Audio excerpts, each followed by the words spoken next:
Hi, I'm Cherish, and I'm a junior and a state champ gymnast. All right, second at nationals.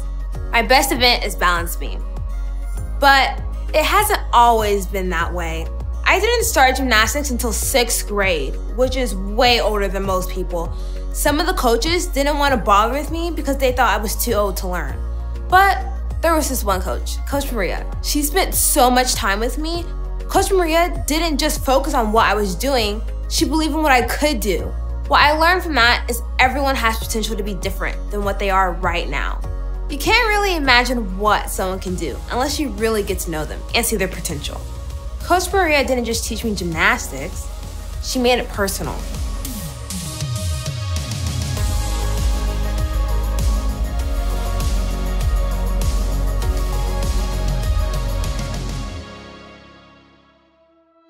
Growing up, I had a friend named Amy. She was a great friend. I loved hanging out with her, but I'll have to own up to the fact that she dressed a little bit odd. Anybody have a friend like that? How many of you would say that you are that friend? I love it. Own up to it. Amy seemed like she could wear anything and it didn't matter what anybody else said. She loved how she looked and she was so happy about herself. You couldn't miss Amy when she walked into a room. But then, fast forward a few years. I ran into Amy at a Starbucks and she seemed a little different. Amy was the same nice girl, but something had definitely changed about her. We could all probably tell stories about different people we know who've changed. Maybe you've had experiences like this. Maybe you know a girl who used to be so shy in middle school, and now she's super outgoing. Or maybe you know someone who went from being a jerk to being a kind of nice person. Maybe you yourself would admit that you're a drastically different person than you were just a couple of years ago. On one hand, it's cool that people can become different people. On the other hand, it's also kind of strange. But no matter how you feel about it, this will always be true. People change. What's interesting though, is that when it comes to people's bad qualities and traits, we rarely believe that they'll change. We think things like, my coach will never become nice instead of being a jerk.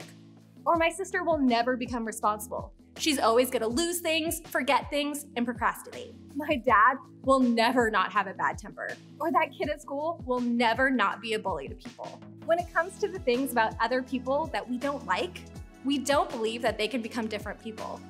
But if we're all being honest, we feel the same way about ourselves. Think about it. Do you have something that you wish you could change about yourself, but you don't feel like you can? I'm not talking about your height or your eye color. I'm talking about things like this. Maybe it's an addiction. You don't feel like you can ever stop that one thing. Maybe you tried to stop before, and you did good for a while, but then you found yourself back in the same old place. And now you think, forget it, what's even the point of trying? Maybe it's a situational thing. You have people that push your buttons, and eventually you find yourself blowing up and losing your temper. And you wish you didn't struggle so much with your anger. Or maybe there's someone that you're extremely jealous of, and you wish that you felt differently, but you don't. And you don't feel like that's ever going to change. Maybe it's a label. Maybe there's something that you've done, a mistake that you carry with you, and you feel like people see you in a certain way, and there's no way that you can change that. Or you feel like you're in a category. People like you are always going to blank. You fill in the blank with the label you feel like you have. I mean, if we had a magic button that allowed us to change something about ourselves, we'd all love to make it different, wouldn't we? But unfortunately, no button exists, to my knowledge at least. So sometimes, we just feel powerless when it comes to certain things about us. Not to pour on more bad news, but here's what makes things even worse. There are already things about our circumstances that we can't make different. You can't choose who your parents are or where you live. You don't control how much money your family makes or what assignments your teachers give you.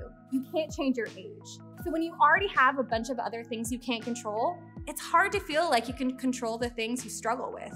If you're anything like me, after a while, you're tempted to just give up.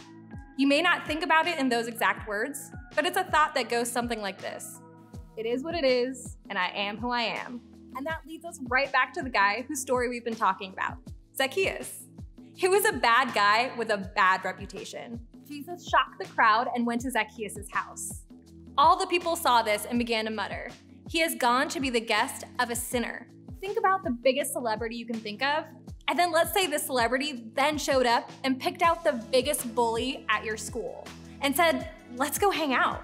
I'll mentor you and spend time with you. You'd be like, what? How is that even possible? That's kind of what was happening with the people in the crowd. They're like, why in the world would Jesus go hang out with Zacchaeus? This is the moment when Zacchaeus realized that Jesus saw potential in him. And something changed in Zacchaeus' heart. Imagine being Zacchaeus. You're a tax collector who cheats your own people out of money. Nobody likes you. And I mean nobody. And there's a man that some people call the Messiah, and some people call the great teacher. A massive crowd is gathered just to get a glimpse of him. And he chooses you.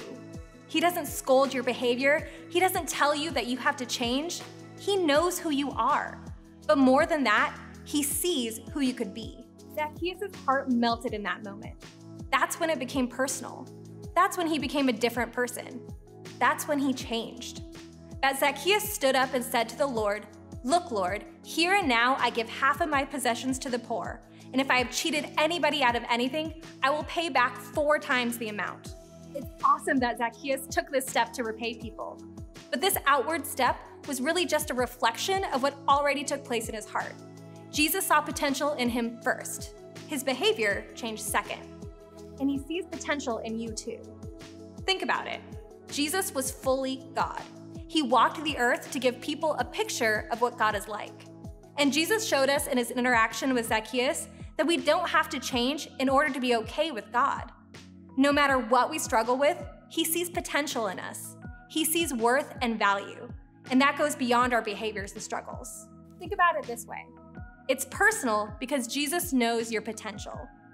Look at what happens next. Jesus said to him, "Today salvation has come to this house, because this man too is the son of Abraham. For the Son of Man came to seek and to save the lost." I love that line. Today salvation has come to this house. That day, radical change came to the life of Zacchaeus because Jesus sought after him. That's what Jesus does. He pursues people and offers his help and strength to help them change. In the areas of life where you and I want to be different, we can start by looking to Jesus. Years after Jesus walked the earth, the Apostle Paul said it this way: "Therefore, if anyone is in Christ, the new creation has come. The old has gone, the new is here." A new creation is found in Christ. In other words, change happens through the work of Jesus. We can try to muster up all of our own strength to try and make ourselves different, but why rely on our own strength when we have access to Jesus? Why not partner with Jesus to make changes? He sees potential in us. He's more powerful than us. Zacchaeus didn't wake up one day and decide to change. He encountered Jesus. And it became personal when he realized that Jesus saw potential in him.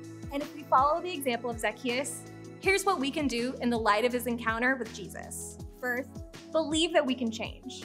In order to actually change, it starts with believing that you can. And the best part? Jesus believes that too. Jesus proved it with Zacchaeus and wants to see it happen in your life too. And once you believe, take one step, the first step towards changing. Change just one thing. Maybe for you, it's talking to a small group leader, maybe it's talking to your small group, or maybe it's writing it down somewhere so you can read it and be reminded so you don't forget. And the second thing, you need to believe that others can change. While it's easy to disqualify others or maybe be frustrated with change that's in progress, we have to believe that they can change. Jesus showing up for Zacchaeus and encouraging him is just as important for others as it is for us. Then, I want you to do one thing this week to help someone because you believe they can change. That can look like talking to that person, praying for them, taking a moment to calm down if they frustrate you. Jesus is working in their lives and they're still in the process of changing. Zacchaeus became a different person. He changed, all because of Jesus. He sees a bigger potential in us, our friends, and even people we may not think of. As you head out, think about the one area where you'd like to take a step or make a change. Invite Jesus in, just like Zacchaeus did. But as you go, just know this: making a change is so much more likely to happen when you have support. Don't walk through your journey alone. Consider sharing what you'd like to change with your small group. Or if you don't feel comfortable opening up in your group, have a one-on-one talk with your small group leader. Or reach out to a trusted adult and let them know what's been going on. Jesus sees potential in you, and so do other people. But they won't know what you're trying to do if you don't let them know. Make it personal for them, just like it's personal for you.